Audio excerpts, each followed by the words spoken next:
This video is to support your reading of section 8.4. It's a pretty cool section. We get to use the ideas of chemical forces, other entropic forces such as the hydrophobic force, and polar interactions to see how subcellular components form on their own. So it's the natural lowest energy formation. We're specifically going to look at micelles in this section, and then in the later section we're going to look at a lipid bilayer. And just to kind of give a flavor for those things, here's a graphic that kind of shows what the bilayer kind of looks like. And the biggest thing we're going to be focusing on is these molecules here with these blue heads and these black tails. These are phospholipids, or they're amphiphilic molecules, meaning they have a hydrophilic head, a polar head group, and then they have these carbon chain tails, we call them oily tails, that are hydrophobic. And so if you throw these things in water, there's going to be, they're unstable because of the entropic penalty, the hydrophobic penalty. But we'll see that this formation here, this bilayer, is a natural formation that finds a minimum in that energy by protecting themselves against the water. Here's another one, a micelle, and the big thing about it is the different geometries come from the different chemical structures. So these are double tail, two-tail amphiphilic molecules. These are single tail ones. These are more commonly what we call detergents. They're also kind of designed to wrap around oily objects, so things to make things soluble in water. Okay, so these are usually two-tailed. That gives them more of a cylindrical shape. These ones, single-tailed, give them more of a conical shape, and therefore it more easily forms a sphere. Okay, now what's cool about this is, I would just want to point out, this is not in this reading necessarily, but the membrane has, because of its shape, it has all sorts of different molecules that by their own structure can fit in different ways. Okay, so there's some structures that are proteins that have a wiggly protein tail, so they're fairly flexible, but that tail has an oil chain on it. And so it gets stuck in there, so this can't leave. It can wiggle around, but it can't leave. Or you can have molecules that themselves are amphiphilic. A large part of them are oily, and the one part of them is hydrophilic. And so it'll sit in the membrane like this. And some are called transmembrane proteins, where they have a hydrophilic end, another hydrophilic end, and then an oily center, and they fit just right. And I think it's just an amazing thing to see how nature has evolved or created these different types of molecules to work just right to make this membrane a beautiful protective package, but also a very flexible dynamic package. The biggest thing we're going to see is that this is fairly rigid. We'll see this in the next section especially. It's fairly rigid. You can't break it much this way. But moving this way, you can flip things around really easy. So these molecules can move around really easy within the plane. So it's fluid, yet it can't break. You can't pull things in and out very easy. That costs a lot of energy. Okay, so our focus today is going to be, or our focus in this video is going to be on this micelle and how do you form these, and how can you tell that they form. And we're going to talk about something called the critical micelle concentration, and we'll define that in this later step. Okay, so our goal is to be able to use our previous knowledge of the Van 't Hoff pressure difference formula, given right here, to try and be able to detect the formation of micelles and how do they form. A question we have, and the question we're going to validate, or a hypothesis, is that because of their geometry, there are specific sizes, which means there are specific numbers available to create these micelles. Micelles can't just be any size because of the geometry of the amphiphilic molecule, the detergent. Its conical shape, its length of tail says how big this can be.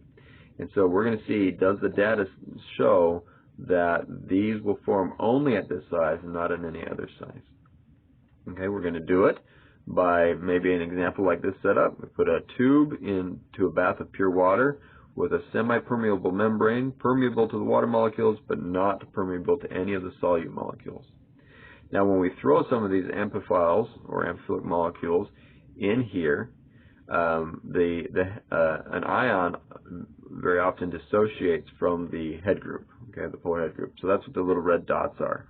So you have an ion, okay, and so the concentration of those ions will cause a pressure gradient by the Van't Hoff formula. But you also have a mixture of single amphiphiles, that's the little blue dots, but also the formation of these large micelles, which are aggregates of the amphiphiles. Each one of those constitutes a different species of molecules, and each one of those contributes to an entropic pressure gradient, or pressure change, in our Van't Hoff relationship. And so we're going to use that and try to figure out the ratio, basically, of the concentration of the head groups, the concentration of the dissociated ion from the head group, that's what that H is using, the concentration of single amphiphiles left over, I'll call that the tail part since it's mostly a tail, and then we'll say the concentration of the micelles, how many of the micelles are there. Okay, we'll go ahead and just divide by kBt over here, and so we'll kind of consider a relative pressure difference. Okay, so we're going to start with a couple notation changes and then an assumption. Okay, first, let's go ahead and call Cn our notation for the micelles, because there's going to be N of the amphiphiles creating it, and that N will be useful later. We'll just call this C1, and say because it's the concentration of one amphiphile. And then we're going to say that this is an assumption. We're going to assume all the molecules dissociate an ion. So every single one of the amphiphiles in there dissociates an ion. That means for every amphiphle you throw in, there's also an ion floating around.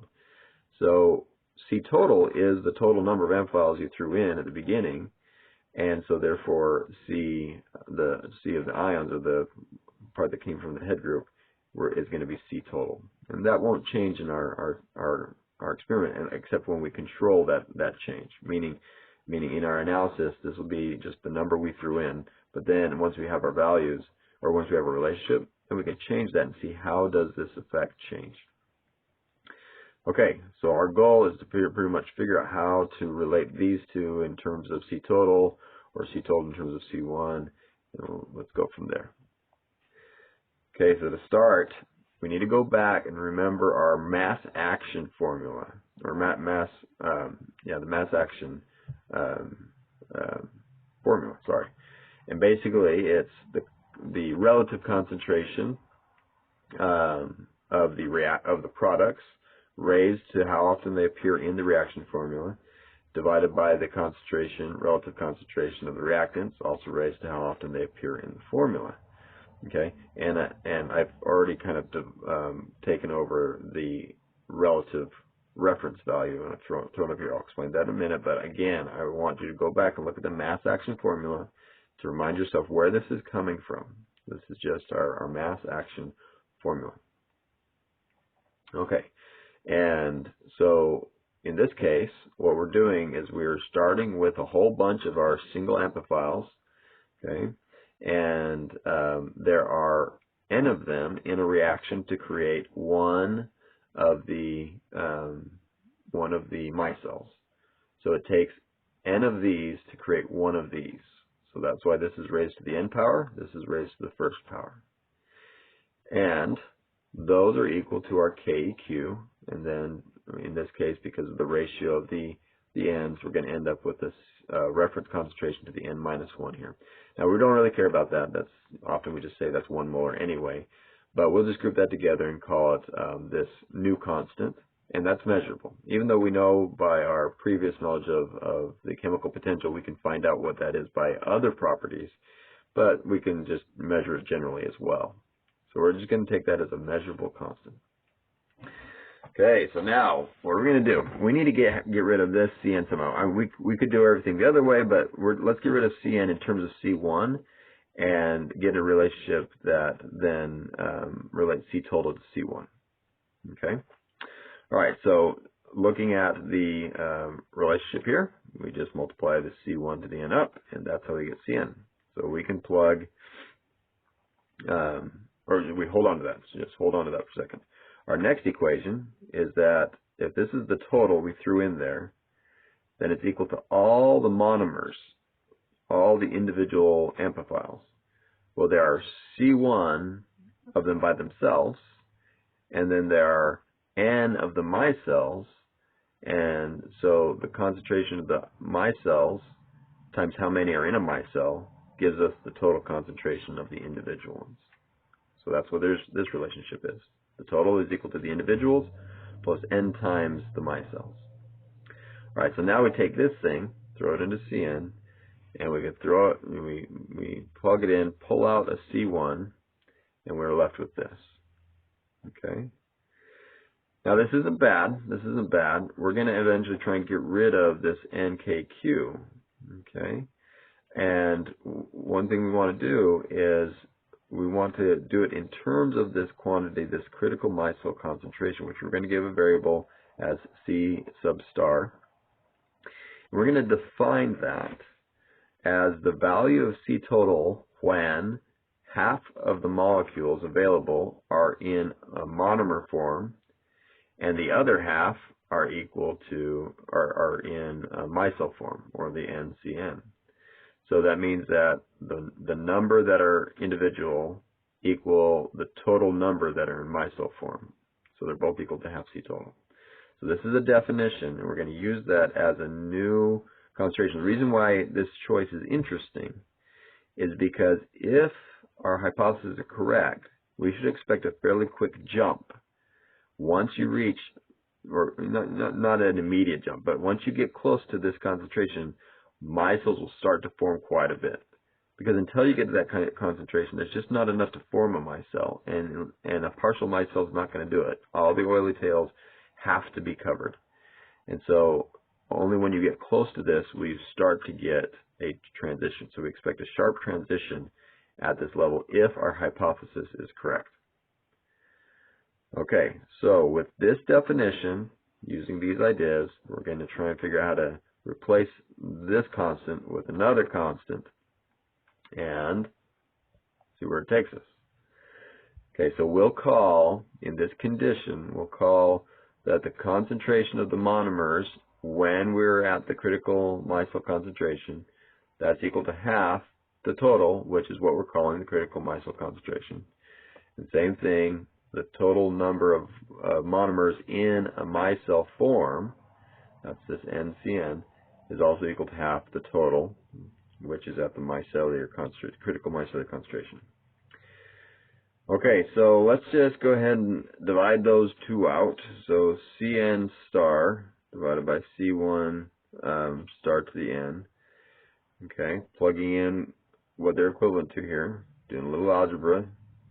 Okay, and I'm going to jump down to the step. Now I want you to go ahead and make sure that it's clear mathematically. Do these divisions and make sure it's clear that this is the result of doing that division. Okay, so with that in mind, remember that this was our mass action formula for this particular case, and so that means this thing must be equal to that constant. So if I just multiply the n up, I get NKQ. It's equal to whatever's left behind. I get it right here. So I can plug it in for where there was the NKQ. Just as a reminder, it's right there. And I get this. So this is now the relationship of C total to C1 and our reference CMC, our critical micelle concentration. All right, now this may be like, well, what does that do for me? It'll be clear in a second, but we're going to still have to do a little bit more. Okay, but what we do know is we can control C total. That's how much I dump in there.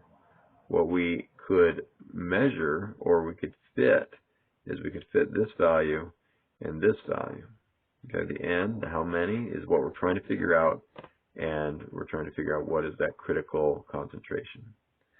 Now C1 is an unknown too, but we're going to get a second equation that allows us to utilize this one and the next to then find a total relationship.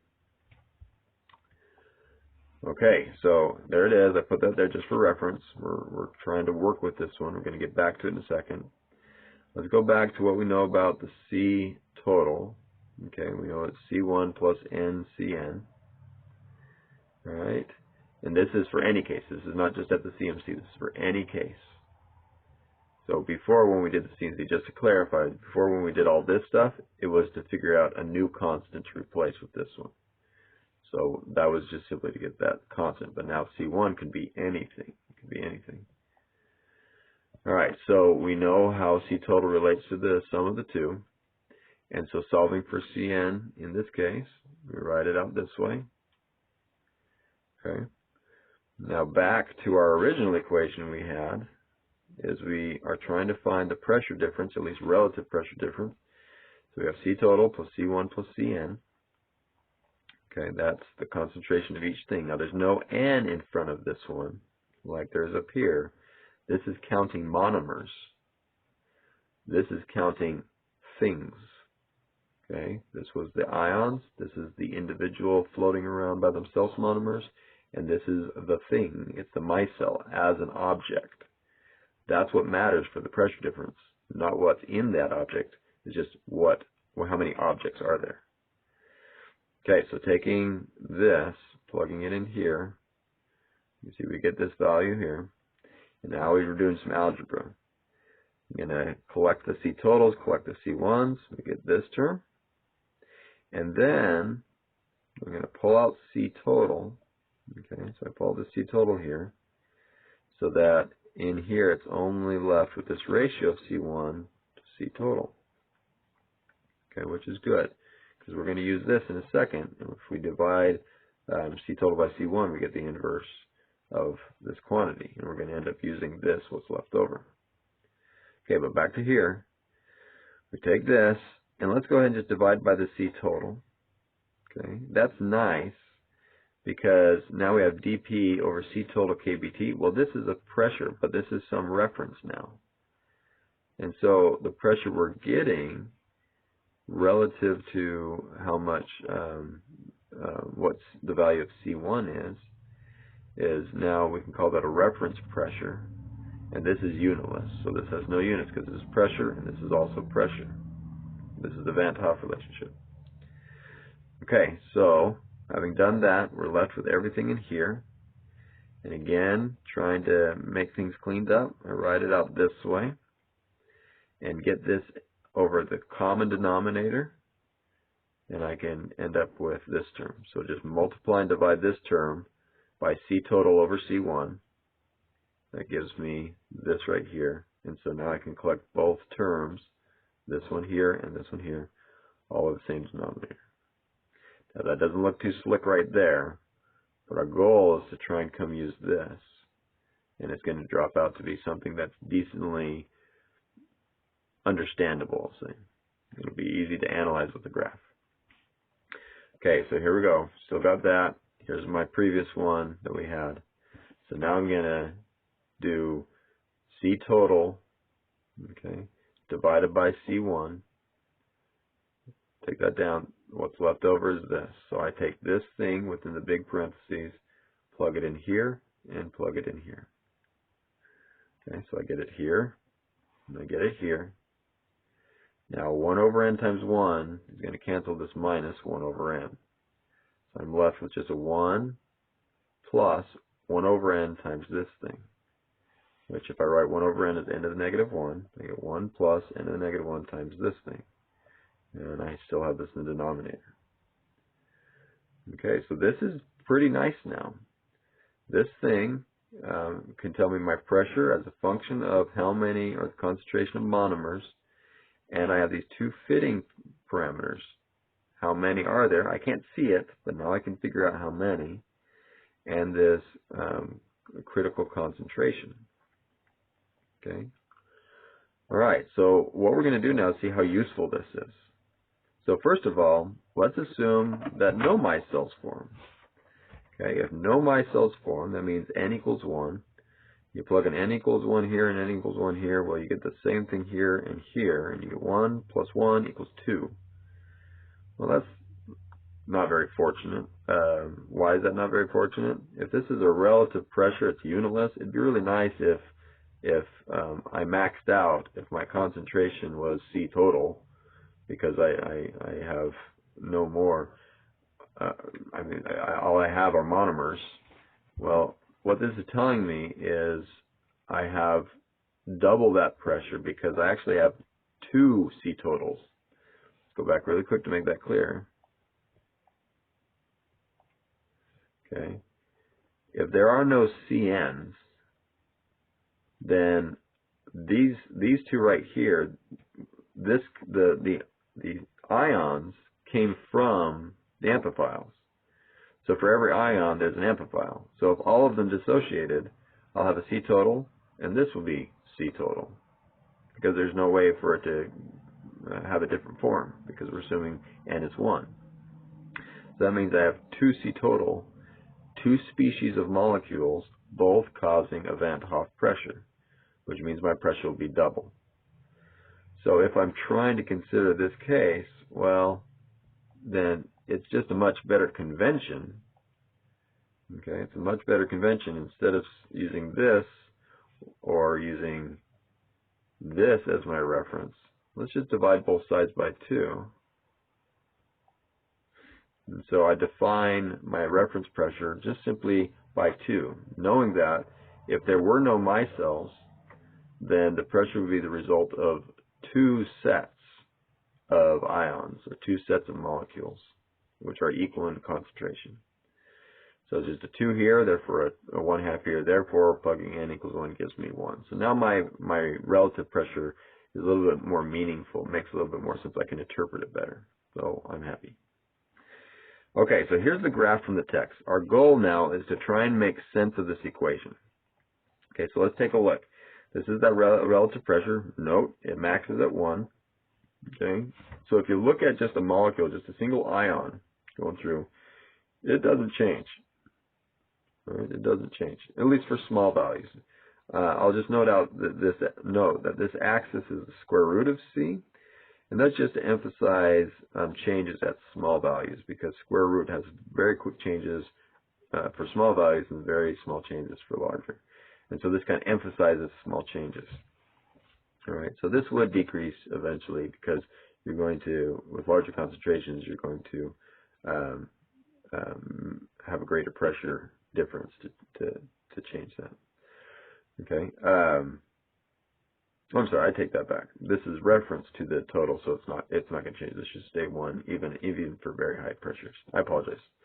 So if you have a single ion, nothing's going to change. We're not talking about micelles.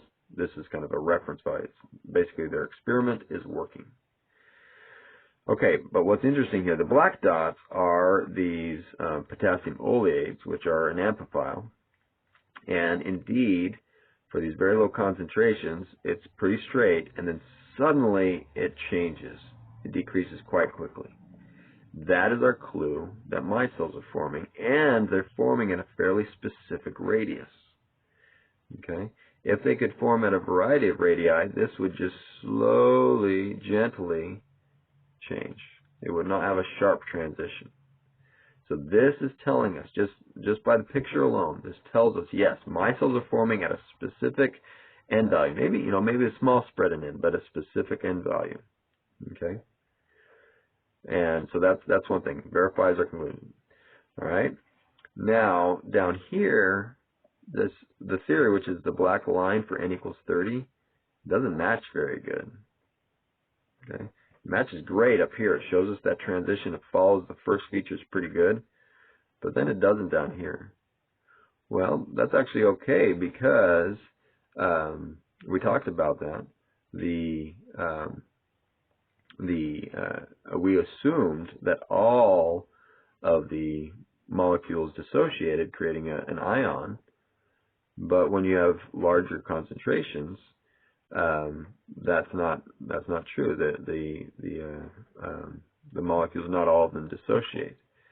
Okay, so what we can do to try and create a better function than this one assumes all of them dissociate, is what if we did one where none of them dissociate? Okay, and so that's something to think about, following that same procedure where none of them dissociate, and see what happens. Now, I want to point out that the author made a mistake here. I think the others are just kind of being a little too general, at least for my taste. Put the CMC down here where that bump is. Okay, that is not the CMC. Okay, with the definition that we have, the CMC, you can calculate what it ought to be for a certain value of n. Okay, so if you plug in that when we have our concentration is equal to the CMC, and then C1 would have to be half of that. Okay, if we plug in 1/2 CMC or 1/2 C star, which cancels, I just get a 1 here, and so this is just 1. Okay, so I have 1 plus n to the negative 1 over a 2, and if we make this a 2 over 2, okay, then we have 2 over 2, pull out the 2, we have 1/4, we have a 2 plus 1 plus 1 over n. Okay, again, if that was quick, do that math. Okay, just take this relationship, plug it in here, and show me that it ends up like this. Okay, well, for the fit parameter that gave this black line, that was 30, n equals 30. You can plug that in as 0.758. And it matches the fit parameter for C star, which the text gave us 1.4 millimolar, which is much more up here. Remember, this is square rooted, so this is the square root of 1.4, or yeah, 1.4 millimolar. Okay, and so this is the value where the CMC is actually, and it hits up there right about that 0.758. I just want to point out that we can be very quantitative thinking about what the CMC means and what the graph is. Now, this also emphasizes something important, is that that transition doesn't happen at the CMC. CMC is kind of an arbitrary number. Okay, we can see that micelles will start to form. There's enough molecules in there to form full micelles at a sufficient probability before the CMC. So down here, and that's where the transition started. So that CMC value was, was kind of an arbitrary value. And it's important to note that they will start earlier, okay, before they get to that point. All right, well, that is the end of it, and so we will go on to the next video.